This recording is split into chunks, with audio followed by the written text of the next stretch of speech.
Bonjour à tous, de retour pour une nouvelle vidéo. Aujourd'hui, on va parler de mon Toyota Saurer 91. C'est le modèle Z30. Pour faire une histoire courte, j'ai acheté ça fait déjà 2 ans. Je l'ai roulé un petit peu la première été, mais il est arrivé plein de péripéties, puis ça n'a pas donné que je le roule bien. Dans le fond, j'ai brûlé 2 tanks de gaz avec. Puis là, j'ai décidé que cette année, il méritait de l'amour quand même. Fait qu'on a envoyé ça au body. Je vais te montrer qu'est-ce qui a été fait au body pour avoir une nouvelle peinture complète. Il est arrivé des péripéties avec mon garçon, mon plus vieux. Il a échappé un étagère dessus. Il a bossé mon hood, cassé le windshield. Mais c'est parce que le windshield, je venais juste de le changer. Je l'avais fait importer du Japon par Terry Furtado. Je ne sais pas si vous le connaissez. En tout cas, super bon service. Merci Terry si t'écoutes ça. Puis j'ai frappé un chevreuil avec le char. Fait que là, je vais te montrer un peu qu'est-ce qui a été fait sur le char au complet. Là, tu vas me dire, ouais, sur la photo, il est pas si pire. Oui, c'est vrai que c'était pas si pire. Il était beau de loin, mais loin d'être beau. En tout cas, l'aile qu'on voit en ce moment, c'est l'aile qui était bossée. Il a dû la ramener sur le fer au complet. Moi, dans le fond, quand j'ai bossé l'aile, j'ai essayé de trouver d'autres ailes. J'étais pas capable. Je savais pas trop quoi faire. Donc, c'est ce qui m'a fait faire peinturer le char. Au début, j'étais juste posé de faire peinturer l'aile. Là, tant qu'à peinturer l'aile, il y avait des petits défauts un petit peu partout. Une autre photo de l'aile d'un autre côté. On voit que ça a été descendu au métal. Il y a beaucoup de travail. Il l'a débossé. Je l'avais débossé temporaire. C'était mieux. Mais ça n'aurait jamais arrivé comme qu'est-ce qu'il va me faire. C'est un vrai carrossier, ça paraît. Il y a des heures d'ouvrage là-dessus. En tout cas, je pense. Je suis pas carrossier comme je l'ai dit. Bref, moi, quand j'ai bossé cette aile-là, j'ai essayé d'en trouver d'autres. J'étais pas capable. Donc, j'ai collé des ailes KB2. La prochaine photo, on va la voir. Mais là, il m'a appelé en panique, puis ça marchait pas. Je te montre le résultat direct là. Fait que là, le gars de body, il m'envoie cette photo-là. Il dit, ça marche pas, on sera jamais capable de fitter ça. C'est des ailes de KBD en plastique. Fait que là, il pouvait pas m'affiter. Fait que là, on garde les ailes d'origine. J'aurais aimé ça parce que j'ai mis des side skirts KBD. Puis je trouvais le design beau avec la petite prise d'air ou la roue.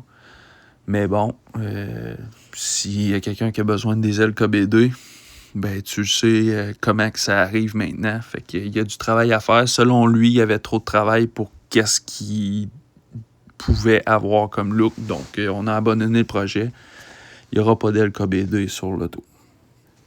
On va voir l'aile fittée sur le char. Tu vois, les lignes fit. La ligne fit très bien. Là, il a mis du poté, je pense. Du poté de plastique. Corrige-moi si ça se peut que je me trompe en disant ça, mais en tout cas, il a remis un matériel par-dessus pour cacher les coups de buffer. C'était essentiel, bien sûr. Fait que ça ressemble à ça. Là, tu peux voir sur le hood, il y a une trace de poté, justement. Ça l'est ma bosse que mon garçon il avait bossé mon hood.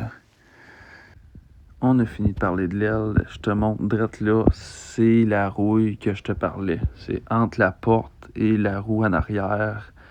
C'est ça que ça a fait. Dans le fond, comme il m'a expliqué, la job de body, parce que oui, il avait déjà été refait, ça a été mal fait avant. Donc, l'humidité a pogné entre les deux tôles, puis là, c'est ça que ça a fait. C'était pas énorme. Ça a commencé à ballonner, mais je veux garder le char longtemps, donc je voulais pas garder ça de même. Lui, qu'est-ce qu'il a fait? Il a coupé. On le voit très bien. Il a coupé qu'est-ce qui était pas bon. Puis ensuite, il a retôlé avec un autre tôle. Je connais pas ça. Si tu fais du body, dis-moi si c'est la façon à faire. Je leur fais confiance. Regarde, les gars, ils ont été bien dadons avec moi. Encore, atelier RMC. Je sais pas si vous les connaissez, mais si c'est un projet à faire, je te les recommande. Fait que là, on va voir, il a retôlé le morceau passager. Les deux côtés, ils ont fait la même affaire. Fait que les deux côtés étaient à refaire. On voit le joint de porte, là. Fait que c'était vraiment entre le joint de porte et la roue en arrière. On va voir, c'est bientôt tôlé. Aussi facile que ça, un claquement de doigts, c'est déjà fait. Ça serait le fun que ça soit aussi facile que ça, hein? Bien évidemment, ça se fait pas un claquement de doigts. Il y a plusieurs minutes, heures, je ne sais pas, mais ils ont passé du temps à faire ça. Après ça, prochaine étape, ils ont fait du poté. Il y avait un petit peu de correction à faire sur mon aile parce que j'ai été rouler les ailes moi-même. J'aime ça beaucoup tester, puis j'aime ça apprendre. C'était un char pour apprendre, justement, avant une peinture neuve. Non, je pensais pas mettre une peinture neuve sur ce char-là. J'ai beaucoup hésité avant de faire la peinture, si je faisais un wrap ou une peinture. Puis finalement, il y avait besoin de trop de body pour que je fasse un wrap. On est rendu l'autre bord, côté conducteur. Évidemment, c'est la rouille qu'il y avait dans le bas de la porte. Puis, on voit le sideskirt KBD, il est fité. Fait que, futur sideskirt KBD. On voit plus précisément la bosse qu'il y avait sur mon hood que mon garçon a fait avec l'étagère. Puis non, il n'a pas fait exprès. Non, je n'étais pas fâché après parce que c'est un accident. Puis il n'y a rien arrivé d'autre. C'est juste du matériel. Là, on voit, ça, c'est le support de lumière en avant. Il a été frappé, le char. Ben, frappé. C'est un gros mot, là. Il a été accroché, puis c'était croche. Qu'est-ce que ça avait fait pendant l'accrochage? Ben, ça avait cassé le bumper de même. Donc là, on va voir le bumper à l'extérieur. Fait que là, on est rendu sur le bumper à l'extérieur. Là, tu vas me dire, on voyait pas ça sur la photo. Non, c'est vrai. C'est une petite partie. C'est vraiment pas large. C'est entre les deux lumières en avant. D'après moi, ça doit avoir quoi, 1,5 pouce, 2 pouces de large. Puis il devait avoir un demi-pouce de poté dessus. Fait que c'est mieux qu'il ait cassé là qu'après la peinture. Là, on va voir ça. C'était dans ma porte. Il y avait de la rouille qui avait envie de commencer. Ça avait été patché coup-ci, coup-ça. Fait que là, il m'a refait ça en même temps. Ça, c'est la valise. On le voit, regarde, il y a un bon jeu. Les lignes n'arrivaient pas en tout. Il a mis beaucoup de temps. Puis ça, je le remercie parce que c'est des détails qui font toute la différence. Fait que là, il va mettre du temps à aligner le char. On voit une autre photo de la valise d'un côté. Il me semble que c'était le côté gauche. Si tu regardes le cul d'en arrière, il y avait une plus grande ouverture que celle-là de droite. Encore la valise qui est en train de ligner. Puis là, on voit l'aileron est plus dessus. Une petite surprise, l'aileron, il n'y en aura plus. Je l'ai enlevé, l'aileron d'origine. On peut voir là maintenant toute sa job d'alignage. Ça s'en vient très bien. J'ai vraiment hésité avant d'enlever l'aileron, mais j'ai regardé plusieurs photos, puis le char il est rond. J'ai décidé, je bouche les trous, on enlève l'aileron. On voit ici les sideskirts KBD. Encore là, KBD, c'est mou comme la guenille. Oui, c'est garanti à vie. Oui, c'est pas supposé de casser.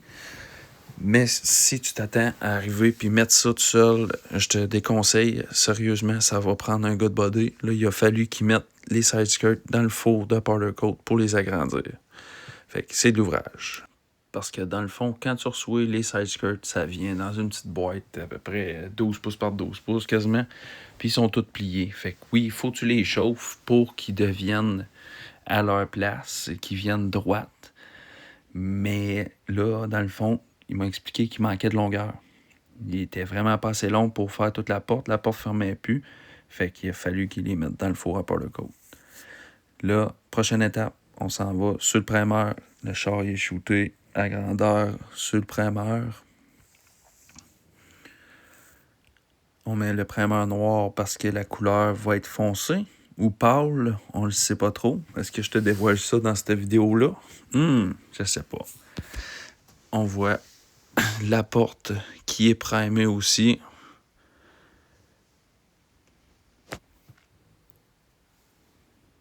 Par la suite, l'autre porte. Je suis curieux. Si tu as une idée de couleur qu'on met ça, marque-moi ça en commentaire. Puis abonne-toi, like ça parce qu'il y a du très beau contenu qui s'en vient. Tu vois un petit peu le genre de projet que je suis en train de faire. Ben, ça sera pas le seul. Il y en a beaucoup d'autres qui s'en viennent. Fait que like, abonne-toi si c'est du genre de contenu que t'aimes. Puis guess-moi donc la couleur que tu penses qu'on met ça. Ah ouais? Je suis curieux de voir quelle couleur que vous verriez un petit soreur. Fait que là, les photos défilent. T'as vu les étapes du primer. Ça, c'est mon aile qui était bossée. Puis je te le dis, elle était vraiment bossée. Là. C'était, selon moi, elle était scrap. Puis finalement, regarde, elle est encore super bonne. Là, on va voir la job de lignage qu'il a faite. Je sais pas si vous vous rappelez de l'autre photo. Il faudrait quasiment que je te mette un avant-après. Je te fais ça. On voit très bien. Ça, c'est le avant. C'est le quater avec la valise. Pour vrai, quand il était noir, ça paraissait pas tant que ça. Puis là, regarde ça. La valise, là, ça ligne. C'est malade, sérieux. C'est le petit détail qui me fait dire que j'ai pris la bonne place de body. Ça, c'est mon support de lumière du bumper en avant qui a mis dans le four à powder coat. Il met leur powder côté, décroché par le côté. Les petits seuils de porte. Non, c'est pas des seuils de porte. En tout cas, ils sont peinturés noir mat. Je voulais pas qu'ils soient color match avec la porte. Je trouvais que ça faisait bizarre. C'est pas des morceaux qu'il faut qu'ils soient color match, selon moi. Ça, c'est l'autre porte encore que le petit lèche-vite est peinturé noir. On voit l'aileron qui ne sera malheureusement pas sur le char, mais au moins je l'ai fait peinturer si je viens qu'à changer d'idée. Puis ça, c'est le bumper qui a été enfin réparé. Encore là, ça, c'est des détails qui vont faire toute la différence. Ma lumière, elle n'arrivait pas pantoute. C'est des petites lumières rondes. Ça n'arrivait pas pantoute dans le trou. C'était tout croche. Oui, ça avait été réparé, c'était correct. Mais je suis bien content qu'il l'ait vu là. Que, mettons, avoir mis un wrap ou du temps, puis finalement que ça recraque. Puis, en tout cas, là, c'est bien fait. C'est pas supposé de rebouger.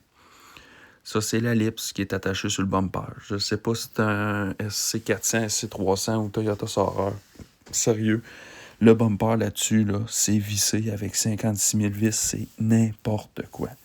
Fait que là, j'ai demandé d'enlever des vis sur le bumper, de me débrancher à l'ellipse, puis de mettre ça le plus simple possible que ça puisse s'enlever facilement. Fait que là, elle va être color match avec le char. Dis-moi si c'est du contenu que t'aimes. Abonne-toi, like ça. On voit là, c'est la journée que j'ai été porter le Toyota Saurer à la peinture. Puis on voit le prochain projet. Fait que like, abonne-toi. Salut!